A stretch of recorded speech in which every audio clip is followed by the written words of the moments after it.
How we doing, Avalanche fans? Welcome to the Locked On Avalanche podcast, part of the Locked On Podcast Network, your team every day. I am your host, Chris Micieli, with another episode of the podcast dedicated to your Colorado Avalanche. Avalanche just completed a 4-2 loss to the Los Angeles Kings. Happens to be the Kings' first win of the season. Lots to talk about with this one. It was kind of like the tale of two games, and the Avalanche started maybe on top of the mountain, I guess, playing very well. And then by the end, they just slowly made their way down that mountain and kind of looked like a different team, which is very concerning. Having a team as talented as this team is start the way that they did and then finish the way that they did. So they give up a 2-goal lead, and this team should never, ever give up a 2-goal lead. So we'll kind of get into all of that. The big Bowen Byram news, Hunter Miska in goal, and things that were good that we can take out of it, and then things that were bad, and then some adjustments that need to be made quickly because the Avalanche play again tonight against Anaheim. So first things first, follow the show on social media outlets. On Twitter, LOPN_Avalanche. On Instagram, search for Locked On Avalanche, and send any questions, comments, concerns, opinions to lockedonavalanche@gmail.com. So we got news in the afternoon. Bowen Byram would be joining the Avalanche on ice. We knew he was with the team and was technically a part of that taxi squad. But we got word, I think it was around, a little bit after noon, I think, that he would be joining the roster for this game. I thought he probably would join them in tonight's game against Anaheim, but they seemed like he was ready to go, so they put him in. And it was going to be interesting to see how much he was actually going to play. Would they just kind of throw him out there for a little bit, just get his feet wet, get used to the speed of the NHL? They threw him out there. He played 11 minutes plus, but it seemed like he was out there for much more than that. And they put him out there in pretty important situations. I never saw him on a power play, but they put him out there a couple times with the top line with Nathan MacKinnon and Rantanen and Landeskog and Cale Makar. And there was one moment where you want that to be the lineup now for, the rest of the season. They looked so good on one shift. It's disheartening that they didn't have anything to show for it in terms of points. But man, he's as advertised. He seemed very comfortable. He had a early penalty called against him. And I think it was a holding penalty. I don't think it was interference. I think it was a holding penalty. And, it was a good call. I don't think it was something where he felt like he was out of place. I wish I could remember. It might have been Drew Doughty that he was going up against. I can't remember who it was, but kind of just wouldn't, he stayed with him, but he just got his arm in there, and, it is what it is. It just looks bad because it was so early in the game. It was the Avs' first penalty of the game. They were able to kill that one. But that was the one hiccup for him. But I didn't see him make any egregious errors and, any egregious turnovers in their own zone. I thought he played relatively well. Maybe he was a little gun shy. He did. I have the stats up here. I don't know how many shots he actually took. Just the one shot on goal anyway. So 11 minutes and 19 seconds time on ice. But I think it was a good first introduction for Bowen Byram. And we'll see what happens for tonight's game. If he's still in the lineup, I'd love that he would stay there. I really don't know if he's going anywhere. I think the Avs feel like the future is now, and let's get him out there. That was not the only move that the Avalanche made going into this game. so many things happening on the lines, and not that I'm not using that as an excuse or anything, because the Avs, anybody that's out there is a professional, so you got to play. But there was so many moves. Eric Johnson was out. Burakovsky is still out. Francouz was out, obviously, because Hunter Miska got the start. And then Timmins came up and Pattern came up to play. And it was just so many moving parts for this one game. It was like, man, this is like a patchwork team. But they still had to go out and play. And for the first period, it looked pretty good. And they had those 2 goals, one by Rantanen, one by McKinnon, and things are looking good. And then I don't want to say it just fell apart, because it's not like they gave up 4 goals in a short amount of time. It just, they didn't seem to have I guess you could say they didn't have the same energy. Maybe give the Kings some credit on that front. Maybe the Kings are the one that made the adjustments and forced the Avalanche into a different style of play, because it wasn't going well for the Kings in the early going. So we will get into kind of what went bad, what went good in a minute. I also want to talk about Hunter Miska, and he got the start with Francouz being out. I thought he played relatively well, concerning. He gave up 3 goals. The 4th goal that they got was an empty netter. The 3 goals that he gave up were, when you look at him again, they weren't anything where like you're slapping your head like he's got to stop that. The Drew Doughty goal was, he was pretty sure that's when he was like being blocked on or screened, that it was tough to see, and Drew Doughty has a shot. So that was just a good goal. The Velarde goal was, it was ripped right past his shoulder, and nobody was in front of Velarde. Nobody was in front of him.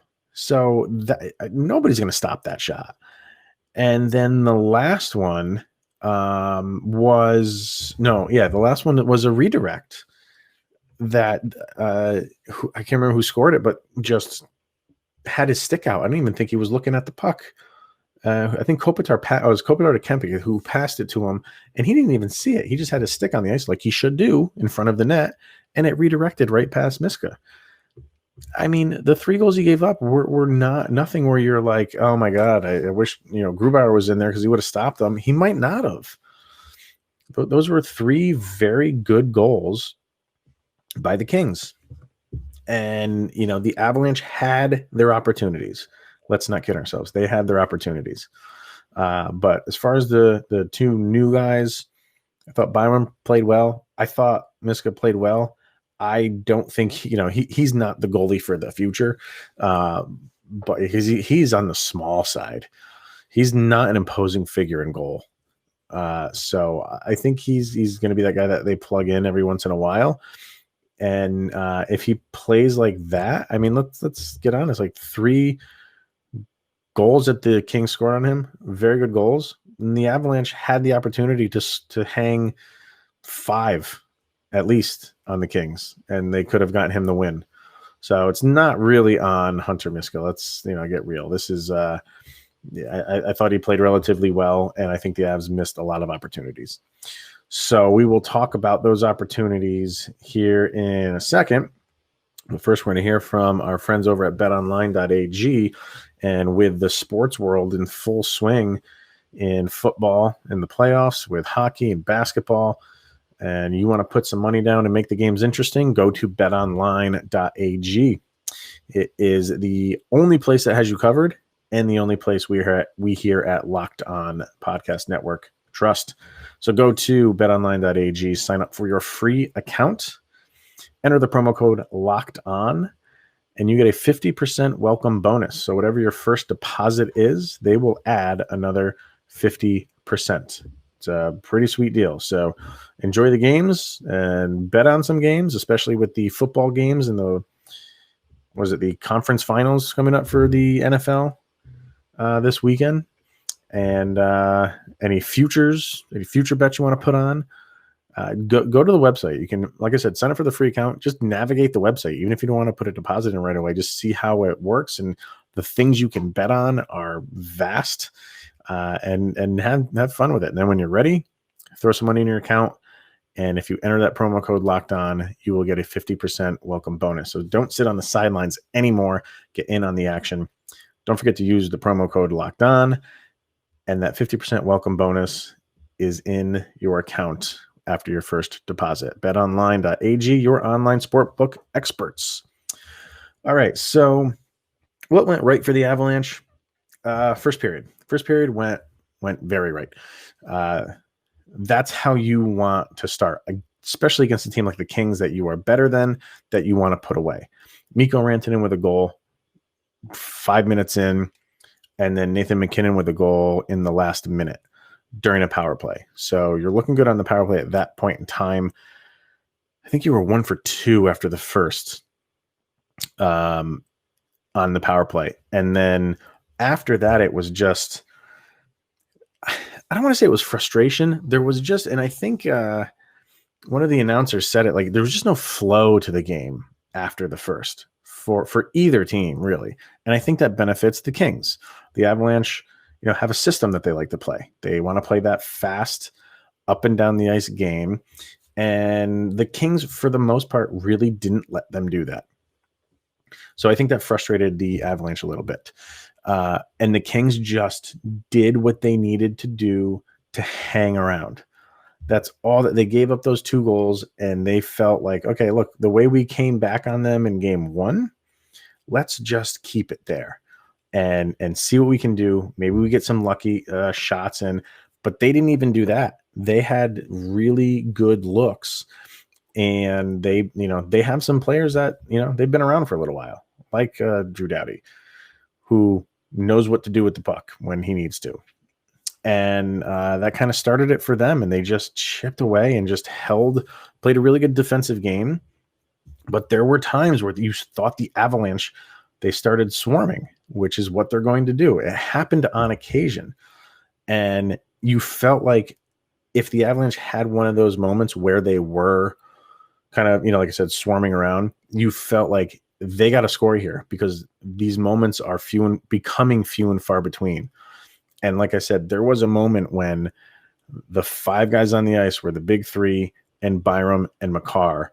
And wow, if I can find just that clip, I'll post it, because it was just impressive to see that. And you want to see more of that. Like I said, it's a shame they didn't score on it, but I think, some of the things that the Avalanche need to work on as far as adjustments, I think it's just flat effort. They need to put a full 60-minute game together. And I think they did that against St. Louis in game 2 when they won 8-0. It's pretty easy to say that you put a 60-minute game together when you're up and you're kind of cruising towards the end. But they need to put together a game like this, that they're up 2-0, lose, or give up a goal and then lose the lead to a tie, or, you get the other team pulls even with you. Okay, fine. Then fight like hell to get back up again. But if you don't, and you go down like they did 3-2, fight like hell to tie it. And they did. Goalie got pulled with 2 minutes plus, and man, they had some looks. There's a couple, and when I watch the replay, I'll have to go back and watch it. There's a couple shots in there. I don't know how they missed. I think Kadri had one where he had an open net. Quick was on one side of the net, and the puck kind of just rolled over to Kadri, who was on the far side. I don't know. I saw one replay on it when they were showing it on television, and I couldn't figure out how that puck did not go in. I think Landeskog had one. And there were opportunities to be had to tie it, because when the Kings scored, I think it was just less than 4 minutes left when the Kings scored to go up 3-2. So you had time. And they had their opportunities, but they just couldn't bury them. And that is going to happen. But I think the disappointing part is you didn't get enough effort to hammer something home where you can now you're just fighting to go into overtime. When you lose the lead and it's, time is winding down to 3 minutes, you just want to get to overtime at that point and then see what happens then. And they tried, and it's unfortunate that they put themselves in that situation, but that's a situation that they put themselves in. And things are going to happen early in the season because it's going to take a little while for teams to get their legs going and get, work those kinks out. I think the Avalanche, for the most part, have worked those out. Now it just comes down to flat effort. It's a shame that the top line for the Avalanche couldn't win this game on their own. The Kings had no answer for Landeskog, McKinnon, and Rantanen. Nothing. But somehow, some way, they stopped them after the first period. It wasn't pretty for the Kings. I don't think the Kings are thinking like, yeah, we shut them down. Talking about the top line. But that's fine. I think they might be saying they're tough to play against. We did all we could do. And for tonight, it was enough. So what do they have to work on? Let me bring up the stats here. I know the power play ended at 1-for-4, and the Avalanche power play has been spectacular early on. So 1-for-4. I don't want to jump on it after one game where it's, they're not 50% or something, which they're running at like a 48% clip at power plays right now. That's not going to hold. But they gave up way too many penalties. They gave up 5. They were called on for 5 penalties, and I don't think they were called for any in the third that I can remember off the top of my head right now. The game just finished. So I think all 5 of those penalties came in the first and the second. And it just seemed like, they were putting themselves in a hole by having all those penalties. And the Drew Doughty goal came on a 5-on-3. So again, another reason why you can't really blame Miska too much on that. 5-on-3 is tough for anybody.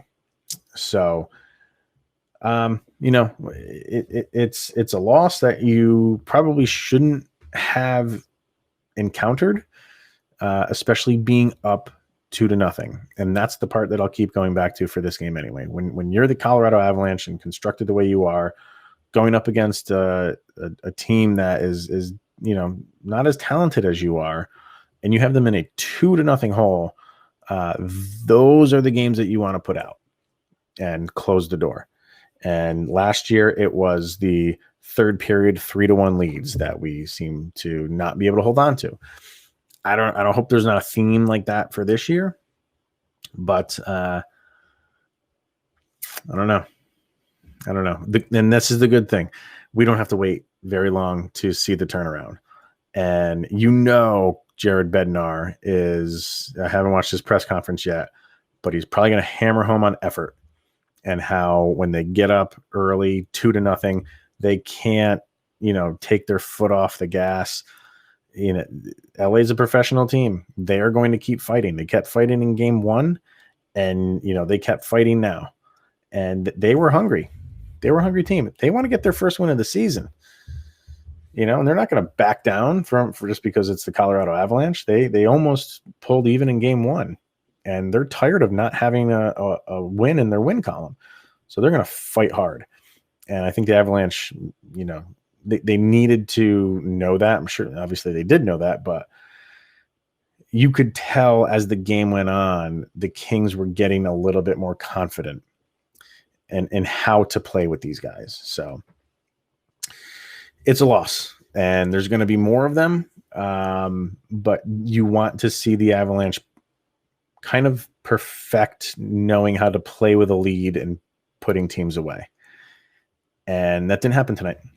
So 2 games coming up against Anaheim, 1 tonight, and then Saturday they're off, and then back on the ice on Sunday. So if you can get a run here, if you can run off 5 wins in a row, I think that quiets some people down. And you not only does that happen, but you start feeling good about yourself too. And you want to stay. Vegas has started it off pretty hot. I think they're 4-0 right now, 4-0-0. Not that you want to, you don't ever want to drop far below them in the standings, but you want to keep up with them for the duration of the season. And you haven't played them yet, obviously. So, but you want to be in a good position when you play them, that if you beat them, you kind of take them over, not that you're cutting into their lead so much.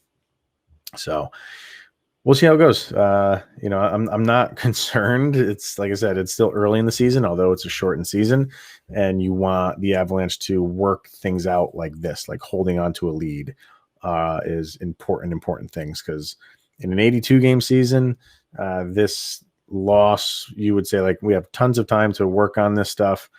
Now you have some time to work on this stuff, not tons, and they will. I have all the faith in the world that they will. So that's going to be it for today, everybody. We'll see if the Avalanche can get back in the win column tonight and over the weekend. You can catch me on, like I said, Twitter, LOPN_Avalanche. You can catch me on the Thursday Locked On NHL show with Adam Denker from Locked On Lightning. Him and I host the national show. And I'm also guesting on Locked On Ducks. So for the next couple shows to kind of talk about the Avalanche over in the Duckland. So that's going to be it, everybody. Thank you for tuning in today and all this week. We will see you guys next week. Let's get 2 in a row. Have a good weekend, everybody. See you Monday.